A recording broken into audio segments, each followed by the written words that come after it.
is the mind's power to heal the body. But can a damaged body sometimes teach the mind what it needs to know to heal?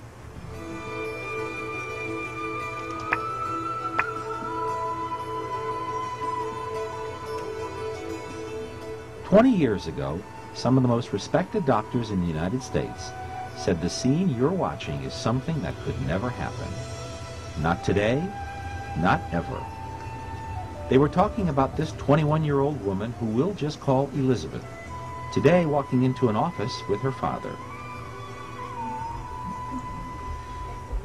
They were talking about simple acts like walking and talking and communicating, things they said long ago that Elizabeth would have to live without. When she was an infant, we noticed that she wasn't doing the things that children should be doing. We went off to Boston to Mass General and then were referred to the University of Chicago. And when she was 6 months old, they essentially wrote her off. Elizabeth was diagnosed by two top pediatric neurologists in the United States as having global brain damage. She pretty much had no voluntary motion. She had no control over her eyes, so people didn't even know if she could see or not. And she had a terribly grim prognosis, according to the medical profession. The nightmarish news came only months after Elizabeth's birth.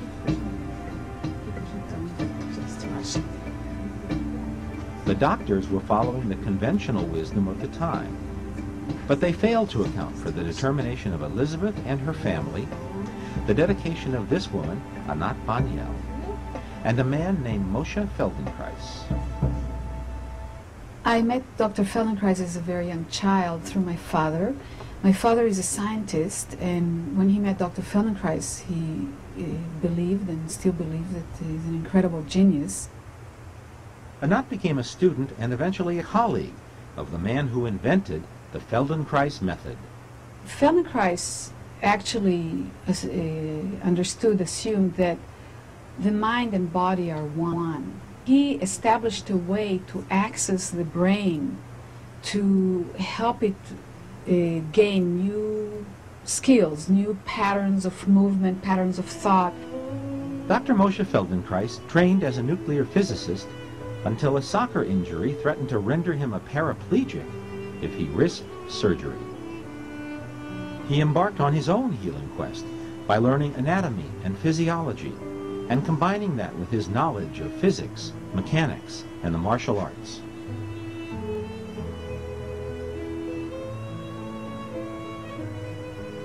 He not only rehabilitated his knee, he also pioneered new theories of human development and function that became the foundation of the Feldenkrais method. The trick is to give the person an opportunity to feel how to put the pieces together to get the outcome with a minimum amount of effort, minimum amount of difficulty, and then all of a sudden they can do things they could never dream of doing before. The Feldenkrais method avoids machines, devices, and mechanical exercises. Instead, it uses touch and movement to forge new connections between the brain and the body. And now feel what would happen if you kept looking at the hand. This one. Yes, keep going.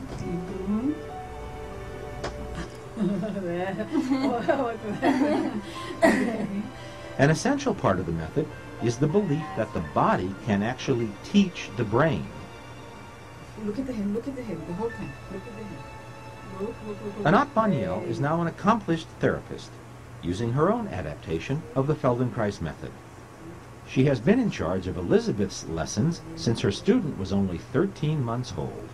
At each series of visits, there would be a perceptible change, and it became clear that Elizabeth would not end up the way they said.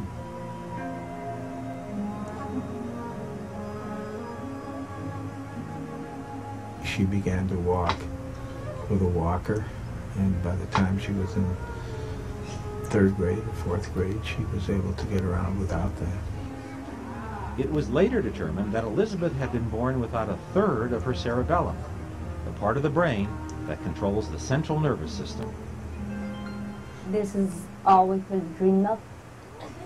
If you had told me that, in 21 years, I'd be able to walk around in heels, I'd be able to run, to play sports, just to walk around even, to do things myself, none of us ever would have believed you. My parents, myself.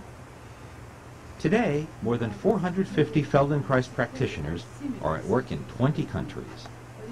They're helping their students battle everything from chronic anxiety to cerebral palsy. And walk around. Just walk around. Elizabeth, now a college student winning academic honors, knows that for the method to keep working, she must remain a devoted student of her own body. With Anat's help, her mind remembers what it needs to do.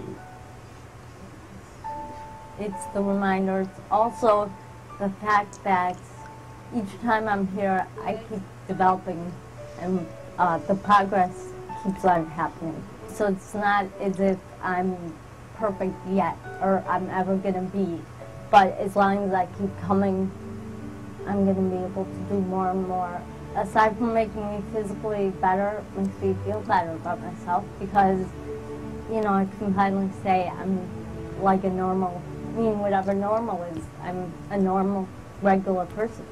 And when people continue this kind of growth, they transform, they feel good, they seem to get stronger, more vibrant, and it's something that I believe in a few years, like programs like this, will make it that more and more people will know that they can live like that and feel like that.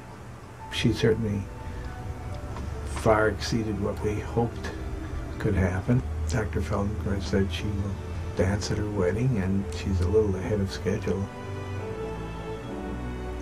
A hug.